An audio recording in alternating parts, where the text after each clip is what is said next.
ফিরে এলাম বিরতির পর। যে খবরে নজর রাখবো, তৃণমূল মিডিয়া প্যানেলে নতুন ৩ মুখ।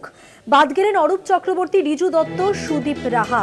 আর নতুন মুখ জয়া দত্ত, মোশাররফ হোসেন, সন্দীপন সাহা।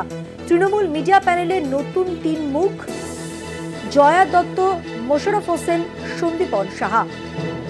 কথা বলবো, আমাদের সঙ্গে টেলিফোন লাইনে রয়েছেন আমাদের বিশেষ প্রতিনিধি দেবজ্যোতি ঘোষ। দেবজ্যোতি, এই বদলের কারণ কি? তৃণমূল সূত্রে কি জানা যাচ্ছে? দেখো, তৃণমূল নেত্রী মমতা বন্দ্যোপাধ্যায় আরজি করে যে ঘটনা ঘটেছে, তারপরে যে তৃণমূল কংগ্রেসের স্পোক্স পার্সনরা ছিলেন তাদের উপর নজর রাখছিলেন, সেই জায়গাতে ৩টি পরিবর্তন করা হয়েছে। অরূপ চক্রবর্তী, ঋতু দত্ত, এই দুজনকে যেমন সরানো হয়েছে, তেমনি কিন্তু সুদীপ রাহাকেও সরানো হয়েছে। সেই জায়গাতে ৩জনকে আনা হয়েছে। জয়া দত্তকে নিয়ে আসা হয়েছে, মোশাররফ হোসেনকে নিয়ে আসা হয়েছে। এছাড়াও নতুন যে সংযোজন করা হয়েছে সন্দীপন সাহাকে।